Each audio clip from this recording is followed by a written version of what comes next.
program that we've been working on is very much focused on the challenges of water scarcity. And just to be clear about what we mean by water scarcity results when it's really a supply and demand issue or problem. Once our use of water, our demand for water, gets to be too high and begins to approach the limits of the supply, then you start to have a scarcity issue. You start to see water shortages occurring when you have that water scarcity situation. And it's getting to be a very, very big problem. Water scarcity has been developing around the world literally over the last century and even prior to the last century. And our research suggests that about 1/3 of all of the river basins and all the aquifers on the planet are now being utilized to the point of near exhaustion. And so it has set up this water scarcity and recurring water shortage problems in many, many places around the world. So it's 1/3 of all the river basins and aquifers. Here's some more numbers. Those river basins and aquifers are supporting about half of the global population. And even more frightening is it supports about 3/4 of all of the irrigated agriculture on the planet. So this is of great concern. In fact, it's gotten to be such a big concern that the World Economic Forum has flagged these water shortage crises as being one of the very top threats to the global economy. And in communities or in nations around the world, the traditional and primary response to water scarcity has been to work on the supply side. Take more water out of the river, take more water out of the aquifer. When those run out of water, then let's build a pipeline or a canal into somebody else's river basin or aquifer and bring it in from some other place. We see investment in desalination and water recycling and that sort of thing. But one of the conclusions that we came to in developing our water share report is that those supply side options are really waning now in the 21st century. And we point out 3 major reasons why it's going to be very difficult to rely so heavily on the supply side going forward. One is that in these water scarce regions, there is no more surplus water. There's no more water to be taken out of the rivers and the aquifers. And we can't just stick a straw into somebody else's river basin because in water scarce regions, everybody's scarce. Everybody's running out of water. And so those options for moving water around are no longer available to us in these water scarce regions. A second reason is that our climate is changing, and unfortunately the implications of that in many areas, in many of the water scarce parts of the world, is that that's going to mean less water available in the future. So if the challenge is to balance supply and demand, we're going to have less supply. So the scarcity problem is going to become even more challenging, unfortunately. And then the last point that we make is that those supply options have gotten to be very, very expensive. Access to water, public water systems are becoming unaffordable, not just in the poorer regions of the world, but in fact even in many of the industrialized nations. It's getting to be a very, very big issue, and we're having some real challenges with the economics of the water infrastructure and the supply side options. And so our point is that we need to make a fundamental shift. We need to make a very, very intentional shift toward giving much more attention to the demand management side. And part of that, in the focus of our work and our report, is we need to start to learn how to share water among water users in a much better way. And in other words, we need to create the opportunities to trade the rights to use water. And one of the ways of doing that is through what are known as water markets. And so what a water market really is, in sort of simplest terms, are places in the world where the rights to use water are managed with water rights, water permits, water entitlements. They're called different things in different parts of the world. But that's one way of controlling and specifying, authorizing who gets to use water and how much water they get to use. Now, in a water market, you create the opportunity for those rights to use water to be traded among the water rights holders. And one of the real benefits of these systems is that they become a huge stimulus for water conservation, for saving water, for investment in improved efficiency of water use.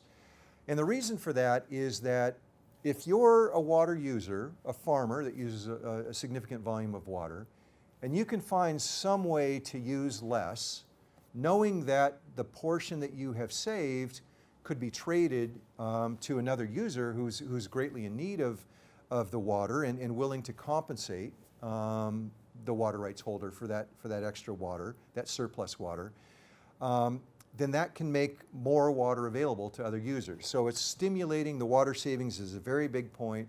The other big point, there's a number of different benefits that we talk about in our water share report, but another really, really important point is that when you're making more water available within the existing system and you're not having to make very expensive infrastructure investments, then it becomes a much more economical way of providing for new water supply. If a person in need or a company in need can go to the market to find somebody who's willing to trade water and access water that way, it means that you might be able to avoid a lot of those big investments in building new reservoirs, building new pipelines, building desalination plants. At least put those investments off sometime into the future. And we think those benefits of water markets are very significant and very, very important. And of course, by sharing water within the available supply, it prevents us from doing further damage to natural freshwater ecosystems, taking more and more water out of those and causing more ecological impacts by the extraction of greater volumes of water from those. So we really do say, as we say in our report, we really do believe that it's time to look for ways to unleash the potential of water markets. We think there is a lot of potential opportunity there. The particular bit of work that we have been concentrating on within the Nature Conservancy over the last few years is this idea of what we call a water sharing investment partnership.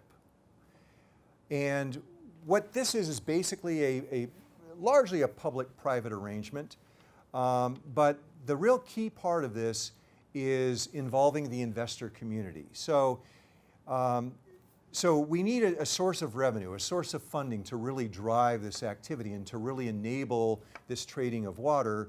And the source of the funding, a primary source of the funding that we're using in these water sharing investment partnerships is investment money.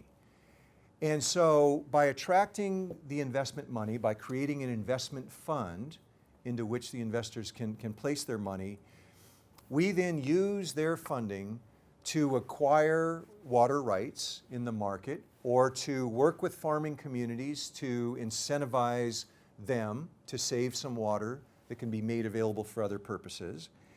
And then we facilitate and we broker those exchanges. So we acquire this portfolio of water rights, and then we use that portfolio of water that we've acquired in the water sharing investment partnership to do two things.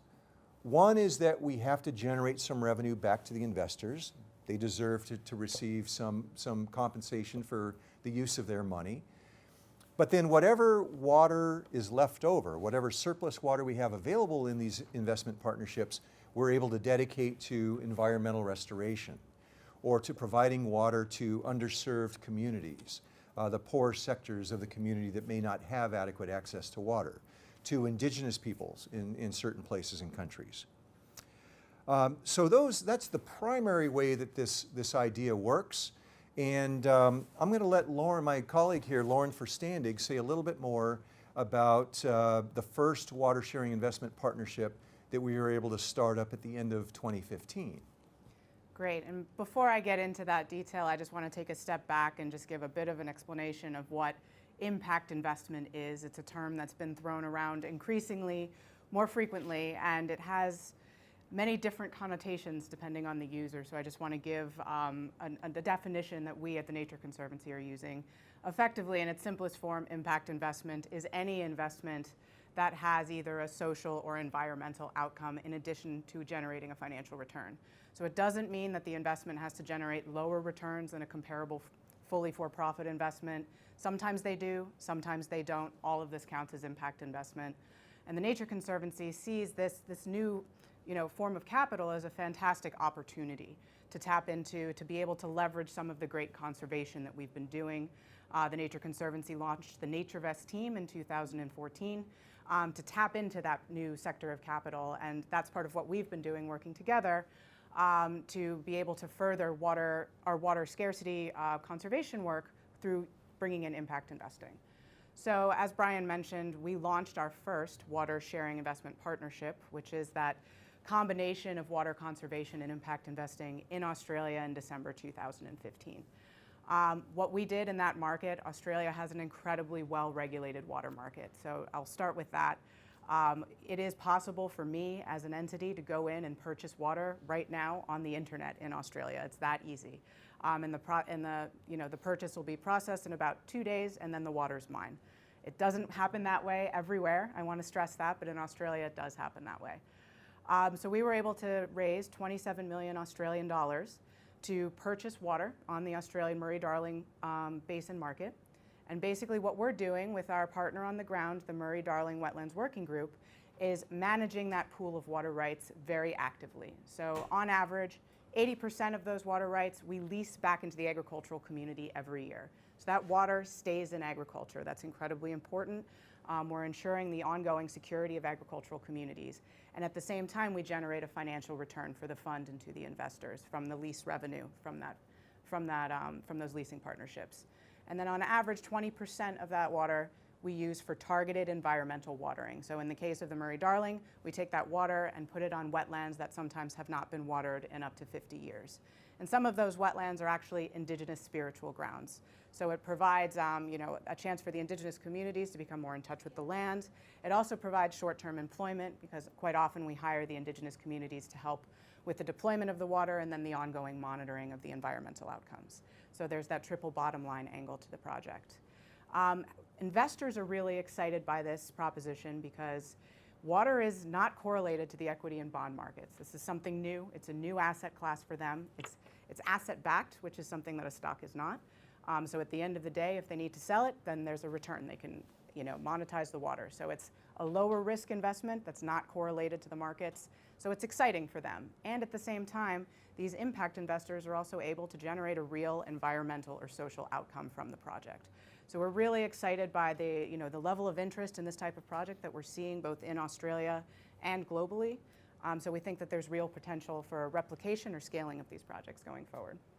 And just to finish up, we actually conducted our first watering event in April 2016. So the fund closed in December, and we were able to deploy 1 gigaliter, which is almost 800 acre feet, of water to a wetland in New South Wales. And it's basically inundated 60 hectares of ground and had an environmental impact on over 700 hectares. So we're very excited about the success of that, and we're looking forward to the next event. The biggest limiting factor is in creating the attractive investable fund, the opportunity, creating the opportunity for the investors.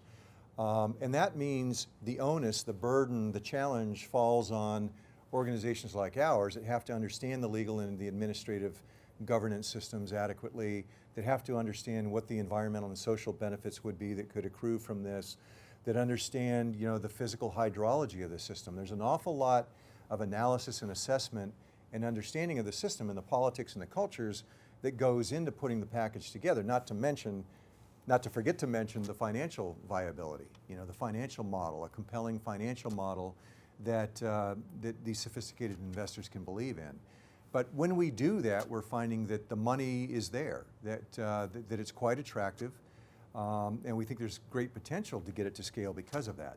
The space is suffering from a lack of investable deals. I mean, I think everyone in impact investing, from social impact investing to environmental impact investing on a global scale, will say that the biggest challenge to the space is actually having a deal pipeline, as we call it in financial lingo. So a lot of deals to put the money into, because I do think that the intent is still there from the investor side of things. It's just that institutions like ours are, basically running to catch up with the amount of demand. These deals are not easy. Trying to come up with triple bottom line outcomes is not an easy thing while still delivering financial returns to investors, whether they're market rate or not. with a fiduciary duty to investors. That is a difficult balance to strike, and it takes time. And that could, that is part of what the decline was. There is that basically backlog of pipeline projects in development that are not ready to be launched. Our hope is that the Nature Conservancy, NatureVest, and a lot of others like us that are all actively working on quite a large pipeline of projects, that in the next couple of years those will start coming to market and those numbers will start to increase. Obviously, it's hard to predict the future, but I do know, many of my compatriots out there in the impact investing space are actively working on deals or are actively scoping new deals. But they take longer than a standard commercial corporate deal, just because the risks are bigger, there are more outcomes to look into, people's lives are often impacted, so they're not as easy. What we're trying to do here is to not just demonstrate that we can generate a financial return to investors, but we're also trying to demonstrate the potential for what water markets can do in terms of enhancing overall water security.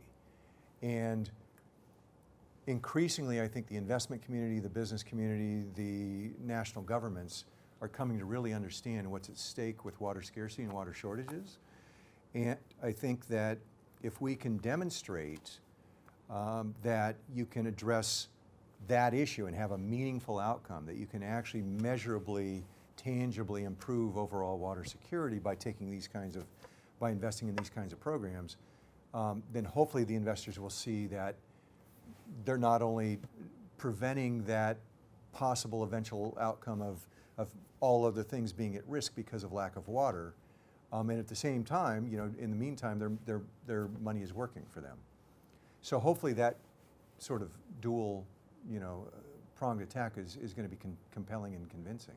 We're hoping that dual-pronged attack that has that policy combined with, actual success on the ground at the pilot level, at the small scale, will enable us to actually scale up the market. So we'll actually have all the enabling conditions in place to make this more commercial and large scale, so that all of those investors out there that don't want to sacrifice returns, that are holding all of the trillions of capital that we do need for this conservation outcome, will not have all of those, qualms about investing in these projects. They'll say, okay, this is a diversification play for us. It's a large enough scaled, opportunity with the policy in place to back us so that we don't take all that policy risk. And it becomes more mainstream over time. Obviously, this is a long-term plan. We're not there yet with policy or with the demonstration projects, but that's our hope. Our hope is to kind of find some place in the middle so that we're not expecting all of those guys to take a haircut in order for the world to keep going and us to have a sustainable future. We're hoping to be able to build this market, the impact investing market, so that it's not even impact investing anymore, so that these projects that have a conservation outcome are just investment projects that could be part of any institutional investor's portfolio and be competitive and help diversify. That's our hope. And we do think that, obviously policy is a big lift for that, and track record, demonstration, scaling. But what we're looking to do in Australia is, obviously Australia is a great regulatory market, but we start with a small fund, and our hope is to grow that fund in Australia while we're also looking at other geographies to replicate it. And as we continue to make those blueprints in different regulatory environments, we hope to continue to scale each of those blueprints so that they become more attractive, the returns profiles increase, the track record gets longer, and we can start attracting that mainstream capital. That's aspirational, I know, but I think that's how you make this work. More than 90% of all the consumptive use of water in these water scarce regions is going to irrigated agriculture. And so this program has to have irrigated agriculture being central to the whole scheme of what you're trying to do.